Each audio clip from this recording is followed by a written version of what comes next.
हम कंसीव करना चाहते हैं, माँ बनना चाहते हैं, लेकिन किन्हीं कारणों से हम कंसीव नहीं कर पाते हैं और हमारी एग की क्वालिटी भी काफ़ी अच्छी होती है, पीरियड भी टाइम पे आ रहा होता है, एवोल्यूशन भी सही होता है और स्पर्म काउंट भी काफ़ी अच्छे होते हैं।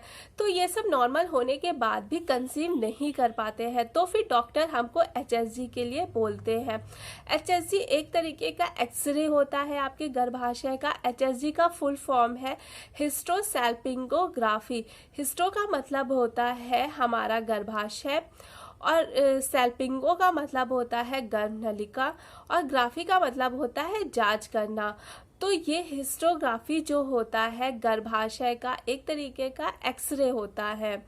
तो ये क्यों होता है, डॉक्टर हमें क्यों लिखते हैं और इससे क्या फ़ायदा होता है कि डॉक्टर हमको लिखते हैं। आज इस वीडियो में मैं यही एक्सपीरियंस अपना आप सबके साथ शेयर करूंगी कि HSG को करवाने से क्या फ़ायदा होता है और मेरा कितनी बार हुआ है, यही सब आज मैं आप सबके साथ शेयर करूंगी। तो चलिए वीडियो शुरू करते हैं। ये HSG जांच करवाने से हमें फ़ायदा क्या है। तो HSG जांच करवाने से हमें फ़ायदा ये होता है कि अगर हमारे ट्यूब में कोई छोटी मोटी ब्लॉकेज होती है तो वो उसी टाइम एक्सरे के टाइम ही वो ब्लॉकेज जो है निकल जाती है, खुल जाती है, या फिर कोई छोटा मोटा भी कुछ वहाँ पे फंसा होता है या सिकुड़न हो जाती है ट्यूब में तो वो उस समय खुल जाती है और उससे आप 1-2 महीने बाद नेचुरल कंसीव कर सकते हैं। ये एक फ़ायदा होता है HSG में।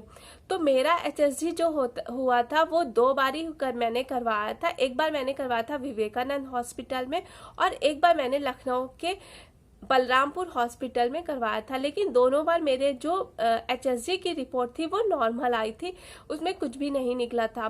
तो इसलिए थर्ड टाइम जब डॉक्टर ने मुझे HSG के लिए रेफ़र किया था तो मैंने खुद ही मना कर दिया था, क्योंकि मेरे इस HSG में कोई प्रॉब्लम नहीं थी, इसलिए मैंने मना कर दिया था। तो मैंने सीधे एंडोमेट्रियम बायोप्सी करवाया था। वो वीडियो जाकर आप देख लेंगे, मैं यहाँ पे लिंक दे दूंगी उसकी डिस्क्रिप्शन में। तो ये HSG जांच होने का ये फ़ायदा होता है कि अगर इनके ट्यूब में कोई भी छोटी मोटी ब्लॉकेज होगी तो वो उस समय खुल जाएगी और आप नेचुरल कंसीव कर सकते हो। उसके बाद सवाल आता है कि HSG में भी क्या उतना ही दर्द होता है जितना कि एंडोमेट्रियम बायोप्सी में होता है। तो नहीं, जितना एंडोमेट्रियम बायोप्सी में दर्द होता है उतना आपको HSG में दर्द नहीं होता है। HSG में हमको एक दिन पहले डॉक्टर जो है कुछ पेन किलर वगैरह देते हैं खाने के लिए। आपकी बॉडी के अनुसार देखिए आप कितना दर्द सहन कर सकते हैं, ये आपके ऊपर डिपेंड करता है। लेकिन अगर आप किसी चीज़ को घबराहट करके अगर कुछ करोगे तो वो छोटी सी भी दर्द अगर होगी तो वो काफ़ी बड़ी लगने लगेगी। और ये सब जो जांचें वगैरह होती है इन सब का नाम सुन के ही हम लोग पहले डर जाते हैं।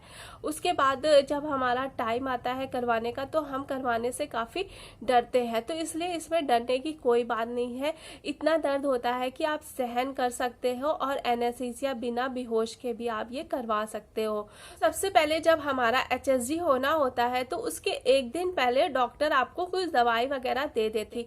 उसके बाद आपको नेक्स्ट डे जब आना होता है हॉस्पिटल तो आपको खा पी करके आना होता है। इसमें कोई भी ऐसा रूल नहीं है कि आपको ये नहीं खाना वो नहीं खाना या खाली पेट आना है, पानी नहीं पीना। इसमें बल्कि आपको अच्छे से खा पी करके आना है। अब इतना भी हैवी नहीं खा लेना है, नॉर्मल आपको नाश्ता वगैरह करके जाना होता है हॉस्पिटल। और पानी आपको अच्छे से पीना रहता है। आप खाएं कम लेकिन पानी वगैरह अच्छे से और कोई जूस वगैरह अच्छे से पी करके जाएं। उसके बाद आपको एक्सरे रूम में ले जाया जाता है। एक्सरे रूम में ले जाने से पहले भी कुछ फॉर्मेलिटीज़ होती हैं हॉस्पिटल की जो कि आपको पूरी करनी होती है, जैसे कि फॉर्म वगैरह भरना और बहुत सी फॉर्मेलिटी वगैरह होती है, वो सब पूरी करनी होती है। उसके बाद सबसे ज़रूरी होता है आपके साथ आपके फैमिली मेम्बर में से कोई होना चाहिए जिसके साथ आप उस एक्सरे रूम में कंफर्टेबल फील करें। जैसे कि आप शादीशुदा हैं तो सबसे अच्छा होता है कि आप अपने हस्बैंड के साथ ही जाएं एक्सरे रूम में, क्योंकि वहाँ पे आपको थोड़े सपोर्ट की ज़रूरत होती है। तो वहाँ पे आप अपने हस्बैंड के साथ या फैमिली मेम्बर में आप किसी के साथ भी कंफर्टेबल है तो आप जा सकते हैं आराम से। तो फिर वहाँ पे आपको अंदर जाना होता है, फिर आपको पीठ के बल आपको लेटाया जाता है। एक्सरे सीट होती है वहाँ पे आपको पीठ के बल लेटाया जाता है। उसके बाद आपको एक इंजेक्शन दिया जाता है, वो आपके थाई के पास दिया जाता है, एक इंजेक्शन दिया जाता है। फिर उसके बाद आपको बोला जाता है कि अपने दोनों पैरों को ऊपर कर लीजिए ताकि आपको अच्छे से जांच हो सके। तो आपके गर्भाशय आपके वेजाइना मार्ग के द्वारा एक कैनकुला छोटा सा आपके गर्भाशय मुंह में अंदर डाला जाता है। उसके बाद उससे खिंचाव होता है, जिससे फिर उसके बाद उसमें डाई को छोड़ा जाता है। तो वो डाई जो है आपके दोनों ट्यूब में अच्छी तरीके से अंदर तक जा रही है कि नहीं, ये देखा जाता है। तो जब वो डाई अंदर वो लोग डालते हैं डॉक्टर्स, तब उस टाइम बहुत ही तेज मतलब दर्द होता है। इतना दर्द होता है कि आप सहन कर सकते हो, और थोड़ा बहुत तो दर्द होता ही है। फिर उसके बाद वो अंदर जाता है कि नहीं, यही चीज़ चेक किया जाता है कि आपकी फॉलोपियन ट्यूब जो है वो खुली है कि नहीं दोनों साइड से, इसीलिए वो डाई को अंदर डालते हैं। तो उसी समय वो दर्द होता है। ये करीब 10-15 मिनट का ही होता है। अगर आप अपना साथ अगर डॉक्टर को अच्छे से दे देते हैं तो ये करीब 10 मिनट के अंदर ये एक्सरे जो है ख़त्म हो जाता है। और जब आपका एक्सरे हो तो आपको ध्यान रखना है कि आपके जो पैर है वो ज़्यादा आप हिलाए डुलाए नहीं, और जो आप जब सांस लें तो गहरी सांस ले करके मतलब गहरी सांस ले, बहुत ज़्यादा आप उस समय हाइपर ना हो या फिर बहुत ज़्यादा टेंशन ना ले। जब आप गहरी सांस लेंगे तो आपको दर्द भी कम होगा। तो उस समय ये होता है कि सांस को आप गहरी ले और अपनी बॉडी को जो है आप थोड़ा रिलैक्स ढीला छोड़े, ताकि डॉक्टर को आसानी होती है एक्सरे करने में, और वो काम उनके लिए इजी हो जाता है और आपके लिए भी। जितना आप रिलैक्स होकर के एक्सरे कराएंगे आपको उतना ही दर्द कम महसूस होगा। तो HSG को इतना हुआ नहीं बनाना है, इतना पेन तो होता ही है कि आप सहन कर सको। तो इस तरीके से होता है HSG जांच।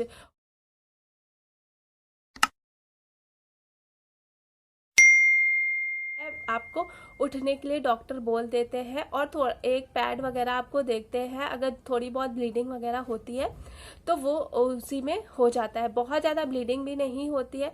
वो देखिए आपकी बॉडी पे निर्भर करता है कि आप कितना दर्द सहन कर सकते हो और कितनी ब्लीडिंग वगैरह होती है। लेकिन अगर आप रिलैक्स रहोगे, बहुत ज़्यादा हाइपर नहीं होगे, तो सब नॉर्मल रहेगा।